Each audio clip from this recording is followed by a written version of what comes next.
Ngayong araw, pag-uusapan naman natin kung ano nga ba ang dapat nating kailangan ngayong panahon na may bagyo dito sa ating bansa.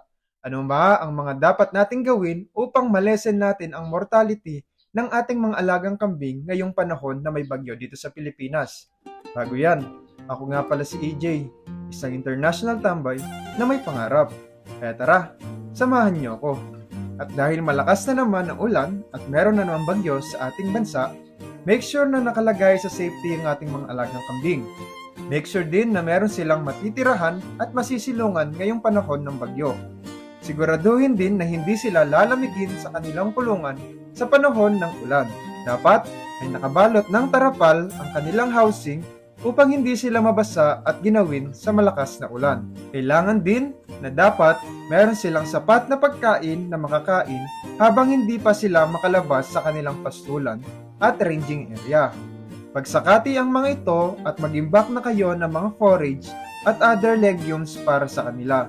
Kung meron kayong food supplement, ay maaari silang bigyan upang maging malusog sila katulad na lamang ng feeds at bunga ng mga puno katulad ng Gimelina at Acacia. Para naman sa mga biserong kambing, make sure na hindi sila lalamigin ngayong panahon ng bagyo. Baka kinabukasan ay patay na ang mga yan. Bigyan sila ng mga beddings katulad ng dahon ng saging na tuyo or kaya naman mga dayami mga kagri. Kung nasa lugar naman kayo na may kuryente, ay bigyan nyo sila ng mga ilaw na pangsisiw upang mainitan sila. Kung wala naman, ay gumawa na lamang kayo ng brooder box upang kapag sila ay giniginaw, ay papasok lamang ito sa loob nito.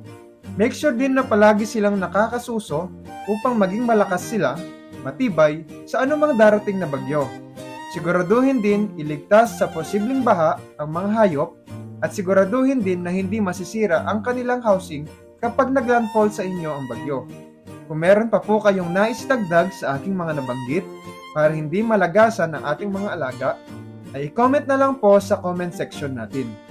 Dahil kung safe ang alagang kambing, hindi tayo magkakaroon ng mortality sa kanila. A safety reminder po sa inyo mga kapwa ko racer ngayong rainy season.